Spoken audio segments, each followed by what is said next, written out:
Hello friends, आज मैं आपको बताने जा रही हूँ श्रावण शुक्ल पक्ष की विनायक चतुर्थी के बारे में। जी हाँ, आज श्रावण शुक्ल पक्ष की विनायक चतुर्थी है और इसे दुर्वा विनायक चतुर्थी के नाम से भी जाना जाता है।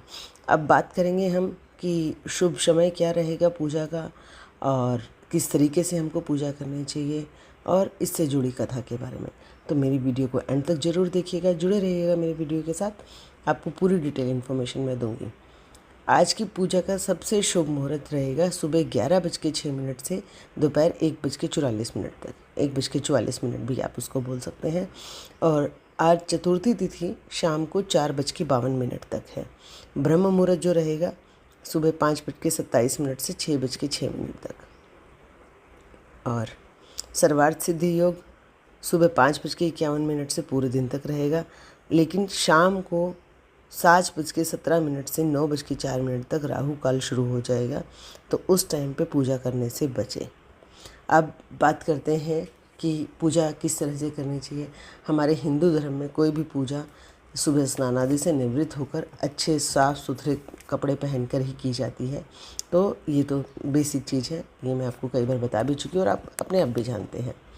तो सबसे पहले ये कर लें, पूजा व्रत का संकल्प लें। फिर पूजा स्थल को गंगा जल से साफ़ करके एक चौकी पर भगवान की मूर्ति या चित्र स्थापित करें।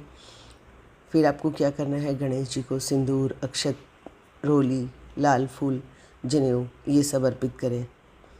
और ये दुर्वा विनायक चतुर्थी है, इसलिए स्पेसिफिकली इसमें मेंशन किया गया है कि 21 दुर्वा की गांठें लें, जोड़े लें और गणेश जी को समर्पित करें। और दुर्वा के अग्रभाग को हमेशा गणेश जी की तरफ करें और डंठल आपकी तरफ होना चाहिए। ये शायद आपको कोई भी नहीं बताता होगा। दुर्वा अर्पित करें ये सब बताते हैं, लेकिन ध्यान रखिएगा दुर्वा का जो आगे का हिस्सा है वो गणेश जी की तरफ होना चाहिए और डंठल आपकी तरफ होना चाहिए।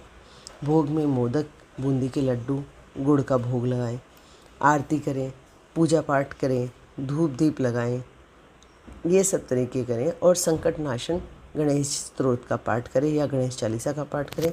अब मैं आपको बता रही हूँ कुछ मूल मंत्र जो आपको सर्वार्थ सिद्धि योग देते हैं। सबसे बेसिक तो वही है, आप सब जानते हैं, ओम गण गणपतये नमः। इस मंत्र का अगर आप 108 बार जाप कर सकते हैं तो बहुत अच्छा, और उससे भी ज़्यादा कर सकते हैं तो उसमें तो कोई अतिशयोक्ति ही नहीं है कि उससे अच्छा कुछ भी नहीं हो सकता। लेकिन आप अपनी श्रद्धा भक्ति के अनुसार जितना भी आपको समय हो आप कर सकते हैं। मैं कुछ और मंत्र बता रही हूँ जो दुर्वा अर्पित करते समय आप उनमें से कोई भी मंत्र का जाप कर सकते हैं।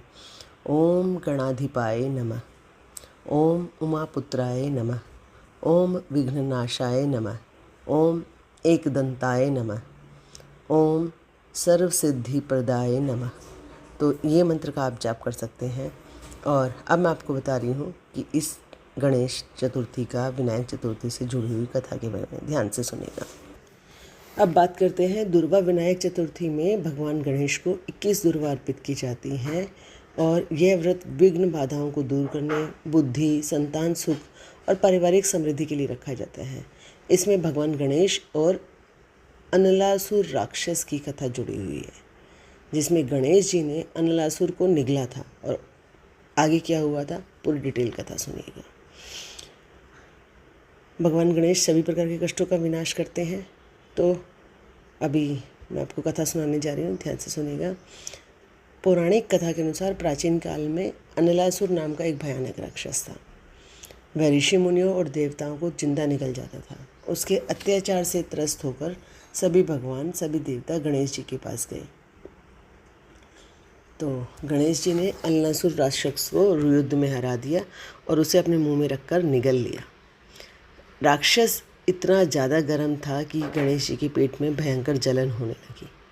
कई उपाय कर लिए, लेकिन जब पेट की जलन शांत नहीं हुई तो कश्यप ऋषि ने 21 दुर्वा की गांठें लाकर गणेश जी को खाने को दी। दुर्वा के पेट में पहुंचते ही गणेश जी के पेट में भयंकर जलन जो थी वो शांत हो गई। तभी से भगवान गणेश को दुर्वा अति प्रिय है और दुर्वा चतुर्थी पर दुर्वा अर्पित करने की परंपरा शुरू हुई। तो ये थी गणेश चतुर्थी की, विनायक चतुर्थी की कथा और पूरी डिटेल इन्फॉर्मेशन।